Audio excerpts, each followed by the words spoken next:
Okay, number 14 is the newest car on my list, 2010 Dodge Challenger. It gets on here based on the fact that they're so cool. Correct me if I'm wrong, but I believe the original Challenger is the first and only car with the pistol grip shifter.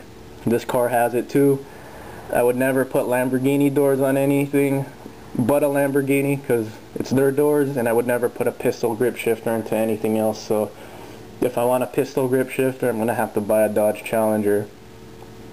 I think it's the nicest of the three retro remakes. It's not the fastest, but I just think it's the nicest one. It just looks cool, and it's the perfect vehicle to cruise around in. It's actually a really big car, but I think it's perfect for this car to be large. When I look at the new Camaro, 2010 Camaro, it is a big car, but I think it should be a lot smaller just because of the way it's shaped. But this car could get away with getting big just because it's the right shape for it. Same thing I said about the Marauder applies to this car. You could be a little short guy, but you know, throw on some shades and chew some gum, and you're looking cool in this car.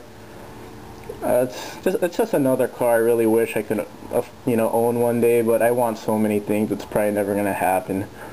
But I could always daydream and look at pictures and watch videos on YouTube. Thankfully, it's always a car that I'm gonna think looks cool. Okay, number 13, 98 to 2001 Firebird. There's a few cars that could get away with over-the-top styling. Lamborghini Countach could get away with the huge wing, and Firebirds could always get away with looking over the top. This is a car they should have remade retro. If they made this car retro and threw the Screaming Chicken decal on the hood, this car would probably be in my top 10 easy, just for the Screaming Chicken, just because it's so damn cool.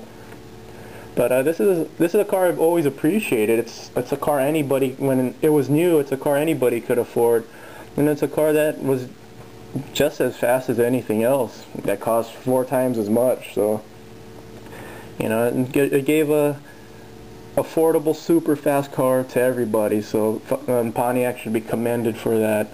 I always preferred this over the Camaro just because of the styling. They're the exact same cars, but you know, this is one of the cars that could get away with over-the-top styling.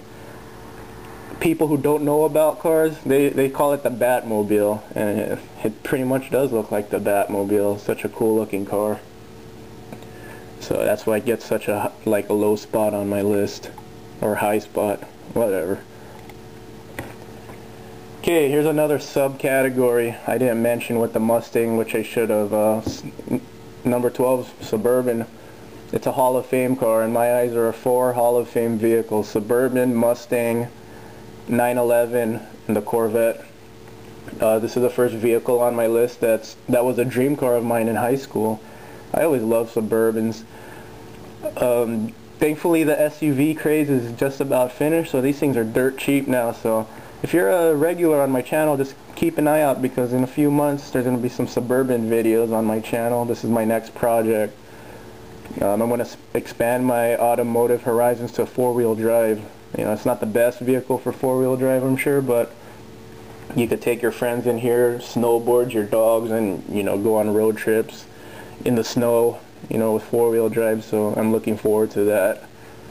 So yes, it's my next purchase, and the first dream car of mine in high school that's on the list at number 12. Okay, number 11, specialized vehicle, but it's so damn cool it's on here. 2006 to 2009 Chevrolet Kodiak, or it's a GMC Top Kick, same thing. This is a vehicle probably no one needs. There's no logical reason to have this thing, but if you got the money, buy it. There are a few cars in life that could outstage a Veyron. This is it.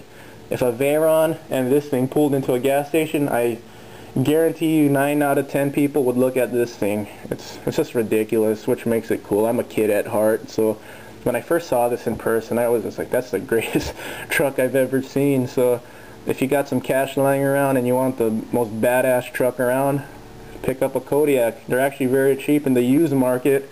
I see them from anywhere from 40 to 50 grand. I mean, that sounds like a lot, but think about it. You know, that's a lot of vehicle you're buying there.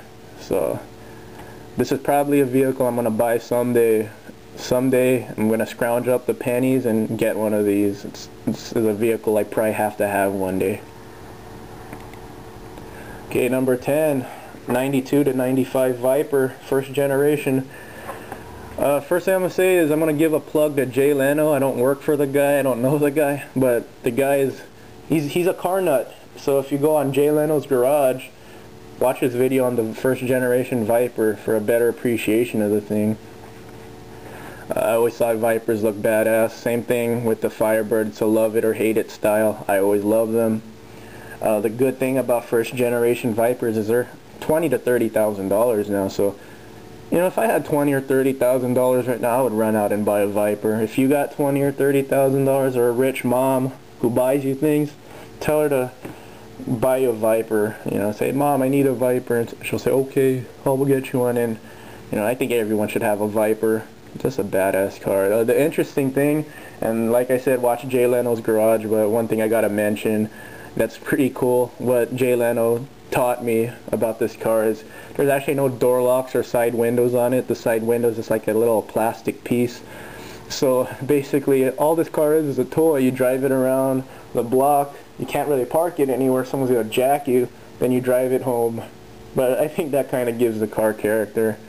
You know, it was a first generation model, so I guess Dodge was still learning, but they still build a great looking car in the process. So if you got $20,000 or $30,000 lying around and you don't know what to buy, go on autotrader.com and find yourself a first generation Viper and post videos on YouTube for me so I could check them out, and I'll leave you comments. You know, I love watching Viper videos.